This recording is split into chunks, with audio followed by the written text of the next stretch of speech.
एक आदमी को फांसी की सजा होती है तो 15 मिनट के अंदर रस्से से जुड़ के मार दिया जाता है या इलेक्ट्रिक करंट से मार दिया जाता है। सचिन को तो ये सजा 4.5 साल से मिल रही है, हैंग टिल डेथ। अब वो हैंग है भी, टिल डेथ नहीं है। वो स्थिति अब आएगी कि नहीं आएगी, इसका फैसला तो चंद दिनों में होगा। पर यह बात कितनी बार मैंने आपको इंटरव्यू में कही है कि सचिन पायलट सब कुछ हो सकता है, अपनी हैसियत और औकात का कम आंकलन कर रहे हैं। वसुंधरा के खिलाफ में जांच हो रही हो, क्या फर्क पड़ता है? और वसुंधरा जी क्या किसी की परवाह करती है क्या? उनको तो परवाह ही नहीं है। कोई उनकी पार्टी के लोग सर पटक के मर गए, वसुंधरा ने परवाह नहीं की। ऊपर से हाजिर से लॉबिंग बंद करो, उन्होंने कर दी क्या? वसुंधरा का अपना एक व्यक्तित्व है, उनकी अपना एक तौर तरीका। एक मात्र फैसला ये, अब सचिन पायलट को और कोई कंडीशन कॉम्प्रोमाइज की नहीं रखनी चाहिए, स्पष्ट बोलना चाहिए।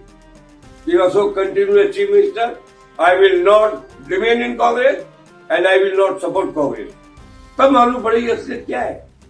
आलाकमान को जाग आ जाएगी जवाब देने के अंदर। अनशन के माध्यम से सचिन पायलट ने उठाया एक सवाल। राजस्थान की राजनीति में हो गया सबसे बड़ा बवाल।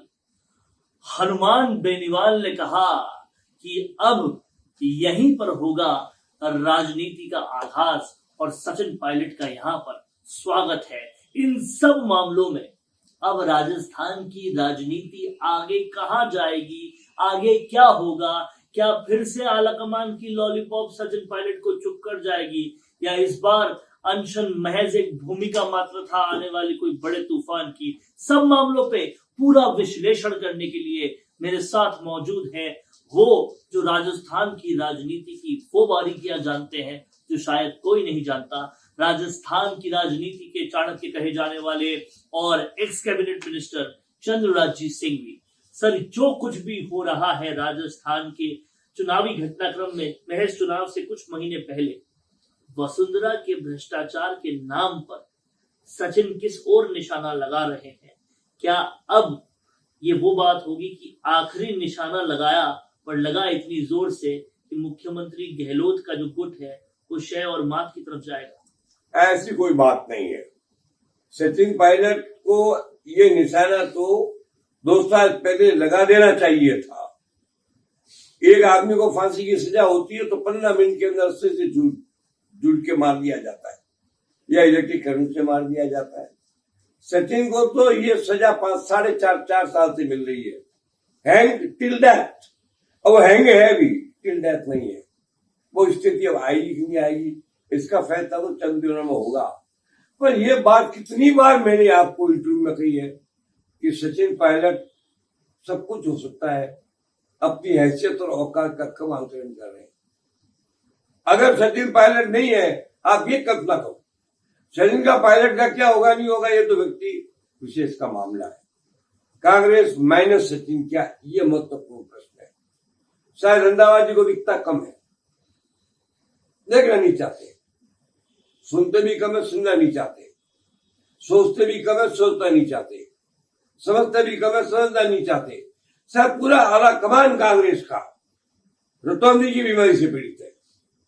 अब आप बताइए, जिस कांग्रेस के समर्थन में राजपूत और ब्राह्मण तो वैसे ही बीजेपी के साथ थे और अब पक्के हो गए सीपी जोशी और राजेंद्र के कारण, जाट 1% अशोक गहलोत के साथ न है, न था, न होगा। राजेंद्र राठौर के आने के बाद मैंने सोचा था कि शायद जाटों के सामने एक दुविधा होगी, इधर जाए उधर जाए, पर वो भी नहीं है। मैंने पूछा था कई जाट नेताओं को बुलाकर अपने घर पे कि भाई 2 में से एक को पहला शिकार कौन होगा, तो सभी कहते हैं कि किसी भी एक व्यक्ति विशेष को पूरा समाज नफरत की नजर से नहीं देखता है। कुछ राजपूत साथ भी हो जाते हैं तो कुछ जाट खिलाफ हो जाते हैं, पर पूरा जाट समाज कांग्रेस की तरफ देखना पसंद नहीं करेगा जब तक अशोक गहलोत जी मुख्यमंत्री हैं। इस बात को आलाकमान जानता नहीं है क्या? गुजर राजे सचिन पायलट मायने दो तो गुजर एक नहीं देखेगा, राजपूत देखते नहीं, ब्राह्मण चले गए बीजेपी की तरफ। महाजनों के पास तो हरने जिताने के अलावा धंधा नहीं है, पर महाजन बहुत महत्वपूर्ण भूमिका में इस बार 30 से 40 सीटों में कुछ जीतेगा, कुछ हराएगा, कुछ जिताएगा। तो ये समाज भी गहलोत के साथ नहीं है। तो अब ऐसी स्थिति के अंदर आला कमान को ये जो अनशन की आड़ में चुनौती है जो सचिन पायलट ने आला कमान को दी है, उससे इस परिप्रेक्ष्य में देखना पड़ेगा। वसुंधरा के खिलाफ में जहां सो नहीं हो, क्या फर्क पड़ता है? और वसुंधरा जी क्या किसी की परवाह करती है क्या? उनको तो परवाह ही नहीं है। कोई उनकी पार्टी के लोग सर पटक के मर गए, वसुंधरा ने परवाह नहीं की। ऊपर से हाजिर से लॉबिंग बंद करो, उन्होंने कर दी क्या? वसुंधरा का अपना एक व्यक्तित्व है, उनकी अपना एक तौर तरीका है।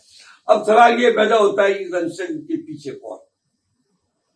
जहां तक मैं जानता हूं, सचिन पायलट के इस अनशन के पीछे एक तो हनुमान बेनीवाल की तबकी पक्की, वो वसुंधरा जी का भोग विरोधी रहा है, आज भी विरोधी है। उसके साथ अन्याय भी हुआ था वही जमाने में। और कहीं ना कहीं जो लाइन है कि वसुंधरा गहलोत में मिलीभगत है, ये उन्हीं की उठाई हुई है सबसे ज्यादा। लेकिन गलत भी नहीं है, ये तो नहीं है कि मिले भगत है, मगर सहयोग है, अच्छे संबंध है। वसुंधरा जी के बंगले को देखा तक नहीं, ये छोटी सी कमजोरी थी वसुंधरा की। बंगला क्या होता है? वसुंधरा जी राजमहल के आगे बंगला क्या है? चलो एनीवे, अब आपने जब पूछ ही लिया तो सुन लीजिए आप, इसका फैसला 2-4 दिन में होगा।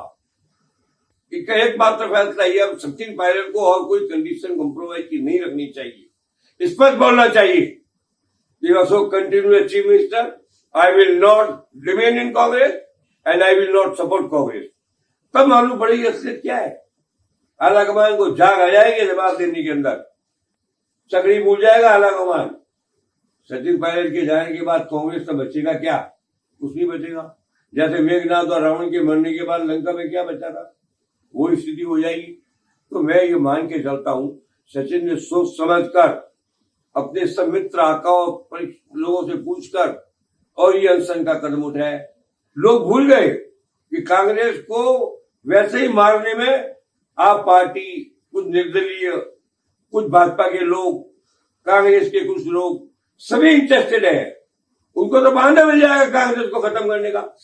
अब कांग्रेस के सामने एक ही गेम है, या तो वो वर्तमान नेतृत्व को बचा ले या अपने आप को बचा ले। इस पर मैं कमेंट नहीं करता।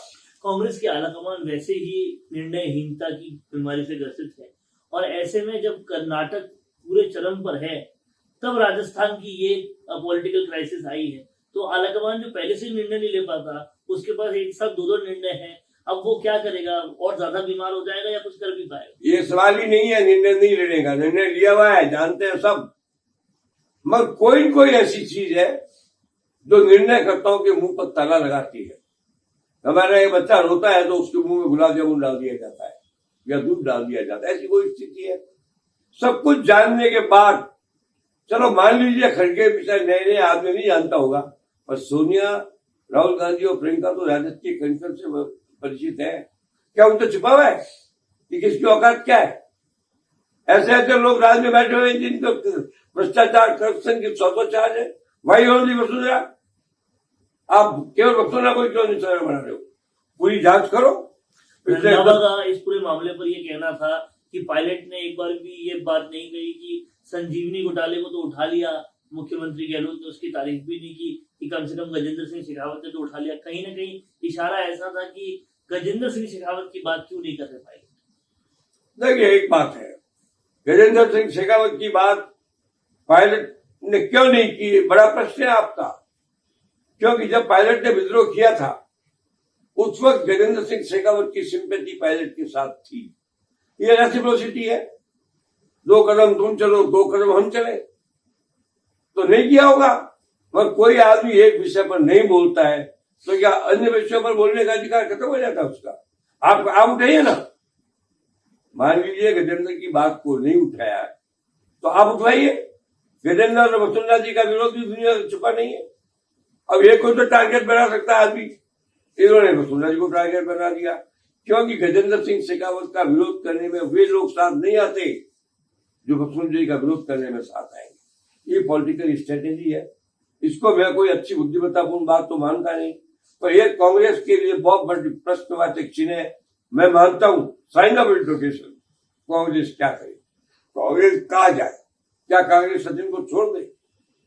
या प्रियंका सचिन का साथ छोड़ दे, या ये साबित हो जाएगा कि खड़गे प्रियंका और राहुल गांधी की अब नहीं मानते, वो बाईपास कर दिया है गांधी परिवार को, या नहीं करेगा भाई, इसका ये फैसला होगा। इस लड़ाई का एक ही फैसला होगा, वेदर खड़गे is under the control and purview of the Gandhi family और have totally rejected Gandhi family and act on his own. ये बहुत बड़ा फैसला होगा, हमें भी इंतजार है, आप भी इंतजार करो। तो टालम टोली की पराकाष्ठा जैसे सितंबर वाले फैसले में इन्होंने टाली पूरी पार कर दी थी, जब अनुशासनहीनता सबसे बड़ी हुई कांग्रेस की राजस्थान में, तो अब क्या लगता है कि इतनी टालम टोली करने वाली जो आलाकमान है वो इसका फैसला ले पाई? न ले, वो नहीं लेगी, पर जनता लेगी ना फैसला।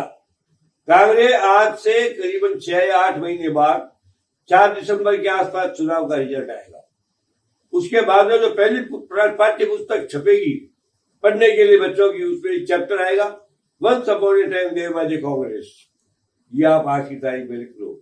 इस चुनाव के बाद कांग्रेस नाम की चीज रही नहीं राजस्थान के अंदर, there will be no Congress. उसमें यह भी लिखा जाएगा, yes the destruction of the Congress was by its own strongest man, Sachin Pilot, because he was ignored, insulted and neglected. होने दो, हम आपको तो इस वक्त देखना चाहिए, बोलना नहीं चाहिए। क्या आप मानते हैं कि सचिन पायलट का रूठ जाना या चले जाना कहीं ना कहीं कांग्रेस को राजस्थान के बाहर भी इम्पैक्ट करेगा?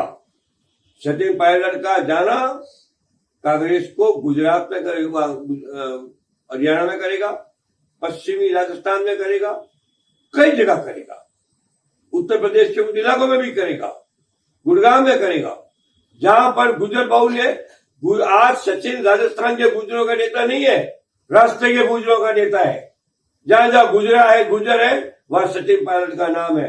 कोई सामने पहले 10 गुजर नेताओं में 10वें नंबर पर कोई नहीं है, और इसको इतना नजरअंदाज करना उस व्यक्ति के हित में है जिसका कोई समर्थन ही नहीं है, जिसकी कोई फॉलोइंग ही नहीं है, पर उनके पास तो बहुत बड़ा धनबल है। अब ये तो जनबल और धनबल की लड़ाई है।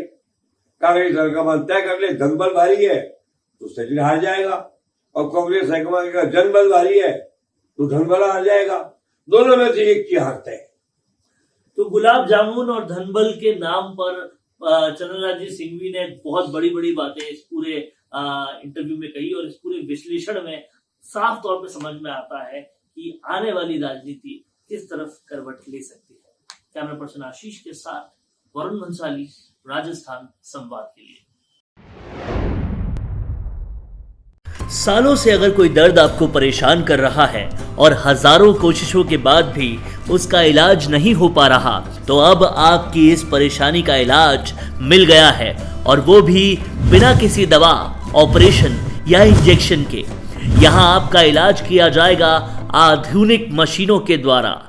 गंगापुर सिटी के श्री बालाजी आरोग्य हेल्थ केयर हजारों पेशेंट्स के विश्वास और भरोसे के आधार पर आज ये कह सकता है कि यहाँ पर आप अपने हड्डी और नस संबंधित रोग के साथ आ जरूर मायूस सकते हो, लेकिन इलाज के बाद जब आप जाएंगे तो बिल्कुल स्वस्थ और खुश होकर जाएंगे।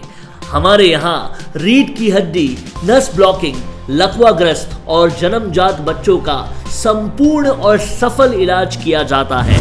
यहाँ गारंटी के साथ सभी जोड़ों के दर्द का पूरा इलाज डॉक्टर DS सिहर्रा के द्वारा किया जाता है। श्री बालाजी आरोग्य हेल्थ केयर की सफलता की कहानी के साक्षी कई समाचार पत्र और मैगजीन्स भी बनी हैं। तो अब दर्द में और मायूस ना हो, क्योंकि अब उसका निवारण संभव है। बस आपको याद रखना है एक ही नाम, श्री बालाजी आरोग्य हेल्थ केयर, न्यू सदर थाना, पार्थ होटल के पास, बाईपास रोड, गंगापुर सिटी। आज ही अपना अपॉइंटमेंट बुक करें 9413872834 या 6350697129 पर संपर्क करें।